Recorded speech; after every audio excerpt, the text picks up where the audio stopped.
Hello and welcome back to the SCP series, where I tell you about 5 different SCPs each video. We are currently going over the Euclid class SCPs. Now before this video starts, I must put a disclaimer, where I'll be reading each SCP's description directly from the SCP Wiki. None of the information that I'll be telling you is of my own writing. With all that said, let's get right into it.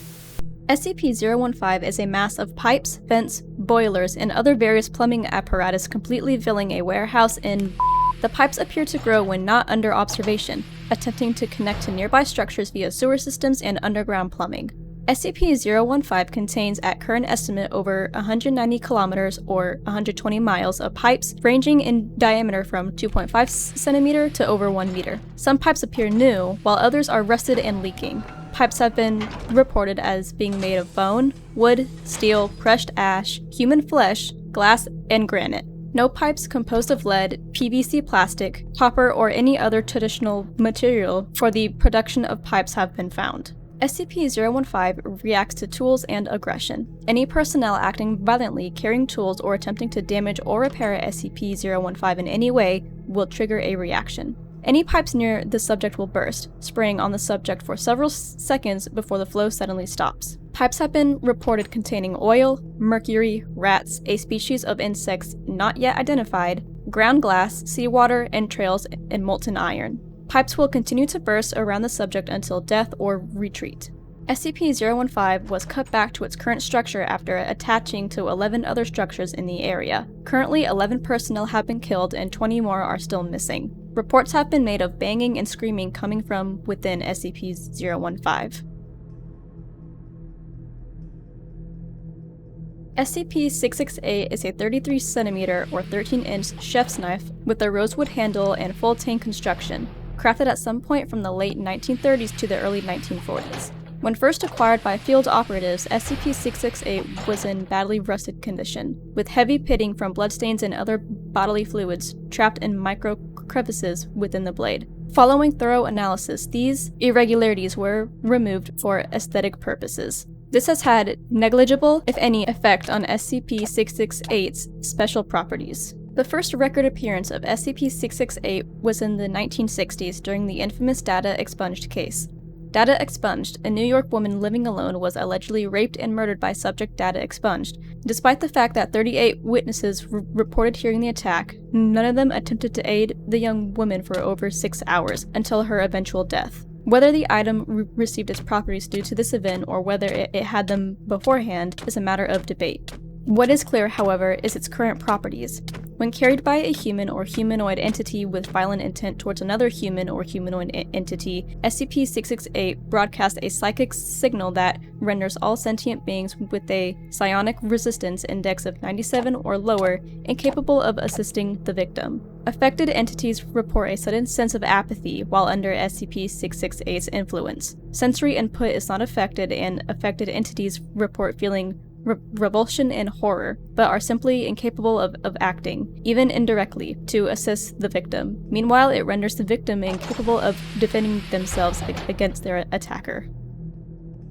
SCP-2761 is a genetic hybrid species that has undergone multiple physical mutations since its containment in 2005. It initially possessed amphibious and piscine traits similar to those of species found within the Florida Everglades, where it was originally discovered, but has since developed more reptilian features. As of May 13, 2016, SCP-2761 measures 12 meters in length and resembles a large, hunchbacked bipedal alligator with a mouth structure similar to that of a bull shark. SCP-2761 possesses a notably yellow skin coloration, a petaled, flexible frill that can conceal and protect its face, and constantly exudes a scent described as smelling like overripe bananas. Additionally, SCP-2761 possesses biohazardous blood, at least 32 known genetic carcinogens and dozens of known hazardous bacteria strains including Clostridium tetani, E. coli, and Streptococcus are present. It appears its gut flora also constantly produces even more of the former. However, instead of causing SCP-2761 harm, it appears these compounds and bacteria are beneficial for it, inciting even further mutations over time. Strangely, despite all the mutations SCP-2761 has undergone, it has never shown any signs of cancers or tumors. SCP-2761 cells each possess an extremely large nucleus. with the genomes containing hundreds of spliced genes from other various species. Apart from its primary genome, the nuclei also contain at least 68 other unaltered sets of DNA from various species. These unaltered genomes have never shown signs of major mutation, despite SCP-2761's blood being full of mutagens. Instead of breaking down and causing major long-term health problems, SCP-2761's genomes will rapidly rearrange and replace lost segments with DNA from unaltered genomes, inciting SCP-2761's gradual changes in physical appearance. It is possible that SCP-2761 can somehow absorb and express these genomes through the organisms it eats.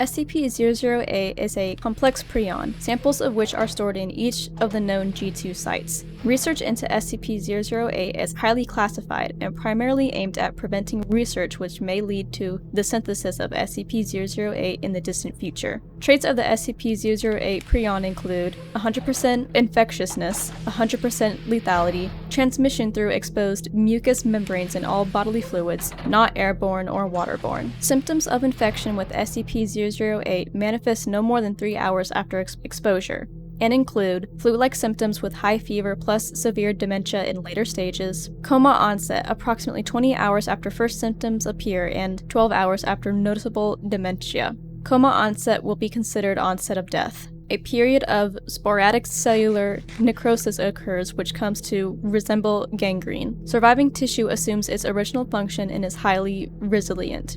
Red blood cells greatly increase oxygen storage capacity, resulting in slower blood flow and increased muscle endurance and strength. Nervous and muscular systems are unaffected by total organ failure for several hours. Metabolism may decrease to extreme low levels, allowing subject to survive for over 10 years without nutrition.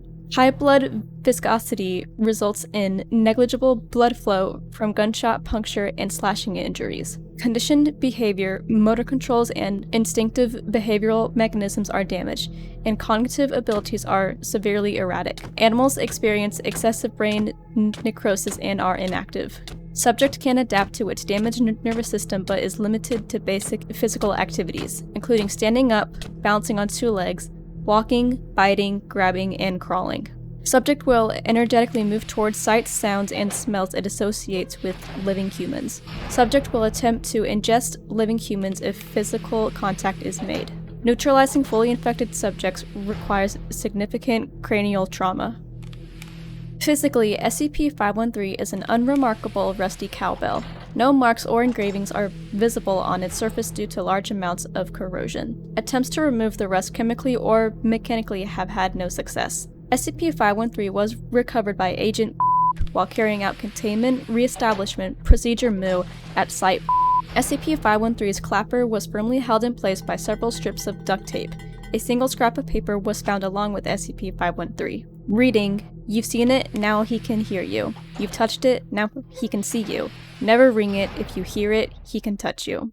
Any noise produced by SCP-513 immediately induces strong anxiety in all sentient beings who hear it, regardless of their previous mental status. Exposure victims report feelings of being watched by an unseen entity and present elevated heart rates and blood pressure. Roughly 1 hour after exposure victims begin to catch glimpses of SCP-5131 when opening doors, walking past mirrors, turning their heads, or performing any other action that results in a sudden change in visual perception. Upon being sighted, SCP-5131 reportedly turns away and runs out of view before disappearing without a trace. Questioning of bystanders indicates that SCP-5131 is invisible to those who have not been exposed to SCP-513. Sightings of SCP-5131 reoccur every 14 to 237 minutes. This stalking behavior inevitably causes extreme sleep deprivation, as victims are frequently disturbed by SCP-5131's presence in their quarters.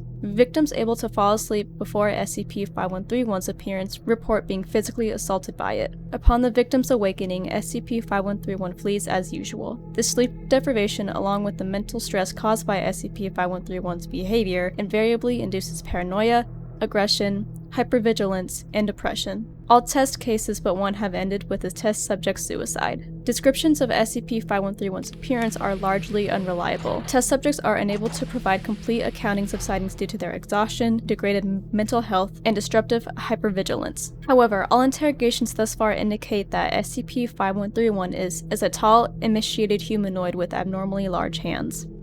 This concludes today's documentation. I apologize if you had a hard time understanding what I was saying due to any stuttering or word jumble. If I've missed any information or have gotten something wrong, please comment down below and share your thoughts. Until next time, friends, stay safe.